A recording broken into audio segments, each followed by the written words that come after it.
চুলের এখন একটাই সমস্যা, সেটা হলো হেয়ার ফল। কোনো কিছু মেখেই কিন্তু আমাদের অনেক সময় চুল পড়া কন্ট্রোল হচ্ছে না, হেয়ার ফল কন্ট্রোল হচ্ছে না। তোমরা যারা বলছো যে একদম কম বাজেটের মধ্যে একটা ভালো শ্যাম্পু আমাকে দেখাতে, কি অনেক তো দামি দামি শ্যাম্পু দেখিয়েছে, একটা কম বাজেটের মধ্যে একটা ভালো শ্যাম্পু দেখাও দিদি। তোমাদেরকে বলছি, তোমাদের জন্য এই ভিডিওটা। তাহলে শিশার এই শ্যাম্পুটা তোমরা ইউজ করতে পারো। এটা all hair type, dry hair, oily hair, combination hair, যে কোনো হেয়ারে তোমরা এই শ্যাম্পুটা ইউজ করতে পারবে।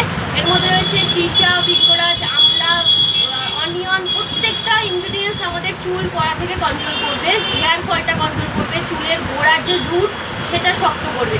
আর তো দেখতেই পাচ্ছ এটা একদম অ্যাফোর্ডেবল প্রাইসের মধ্যে। সীসা একটা আমাদের খুব পরিচিত ব্র্যান্ড। তোমরা সীসার এই শ্যাম্পুটা ইউজ করতে পারো সপ্তাহে 2 দিন। এরপরে তোমরা কন্ডিশনার, সিরাম যে কোম্পানির ইউজ করো সেটাই করবে, কোনো ব্যাপার নেই। এই কোম্পানির শ্যাম্পুটা যারা কম বাজেটের মধ্যে আমাদেরকে হেয়ার কেয়ারের কথা বলছো তাদের জন্য এই ভিডিওটা করা। তোমরা এই শ্যাম্পুটা নিতে পারো।